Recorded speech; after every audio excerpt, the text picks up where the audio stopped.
चर्चा चली तो भक्तमाल का एक चरित्र ना सुनाए तो मजे ही नहीं। विप्र हरिपाल, क्या कहना, अद्भुत संत सेवी महात्मा हुए श्री विप्र हरिपाल जी। साधु सेवा से विप्र हरिपाल जी को ठाकुर जी की प्राप्ति हो गई। साधु सेवा से भगवान मिल गए कलयुग में। आप सुनोगे तो आश्चर्य लगेगा, क्या किसी चोर को भगवान मिले? जो चोरी करता रहा हो उसे भगवान मिले? और जो हम तुम्हें कथा सुनाने जा रहे हैं, इनने जिंदगी भर चोरी की, डकैती की, और इन्हें भगवान मिले जिंदगी भर। साधु, चोरी करना बुरा नहीं है, पर चोरी करके उसका कर क्या रहा है ये बड़ा महत्वपूर्ण है। चोरी करके उन्होंने साधु सेवा की तो भगवान को भी आना पड़ा। सुनिए, बड़ा प्यारा चरित्र है विप्र हरिपाल का।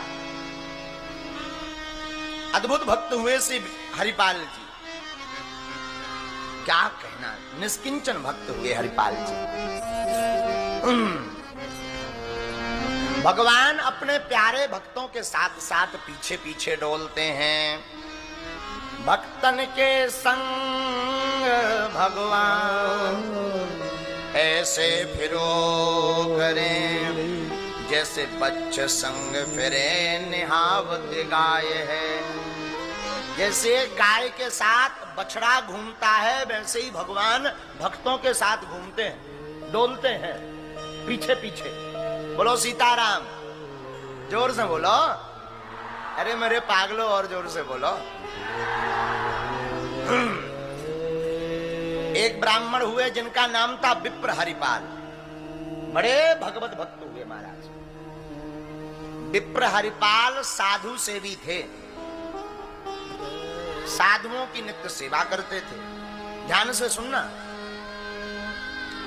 रोज संतों को प्रणाम करते थे, संतों का आशीर्वाद लेते थे। और श्री विप्र हरिपाल जी, आहा,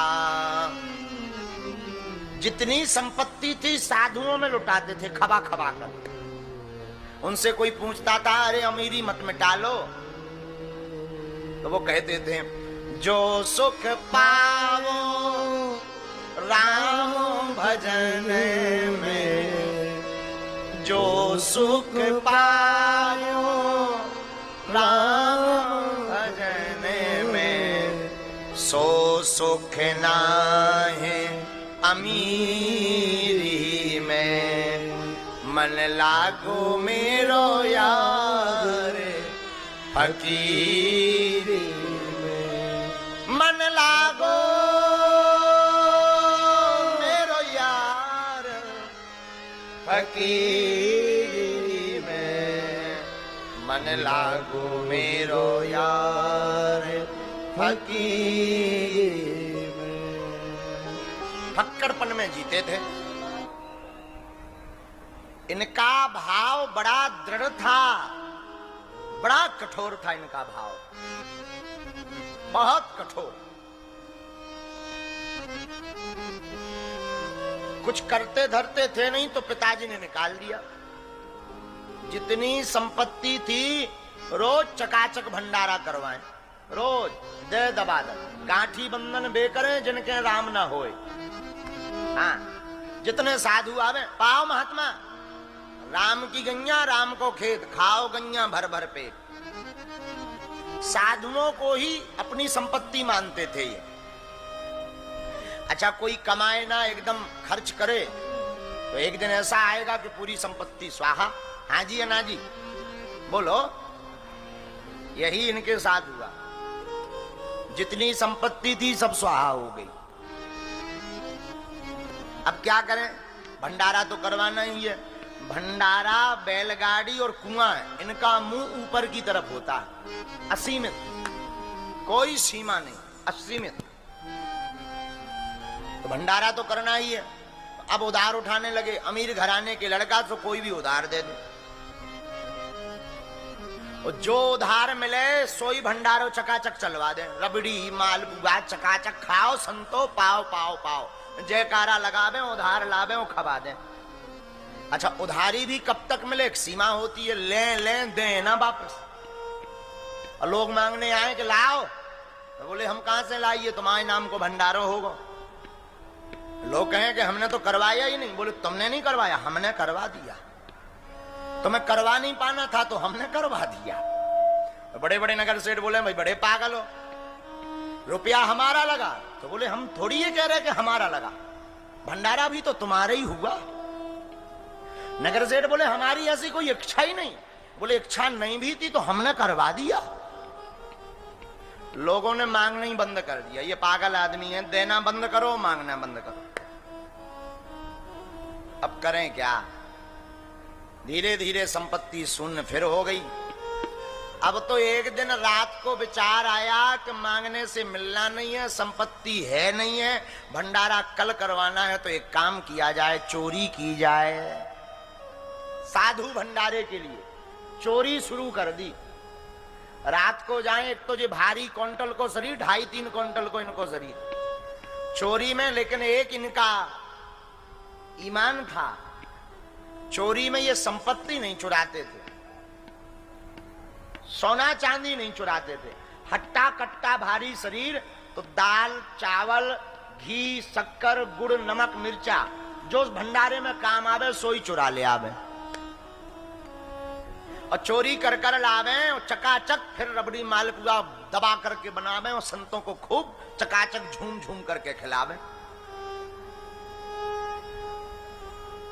गांव के एक नगर सेठ के यहां एक रात को चोरी करने गए। एक और ईमान थी इनमें, चोरी भी उसी के घर पर करते थे जो भगवत भक्त नहीं था। हाँ, अमीर तो था पर कुछ दान बान नहीं देता था, और जो दान बान नहीं देता उनकी बुरी दुर्दशा हो।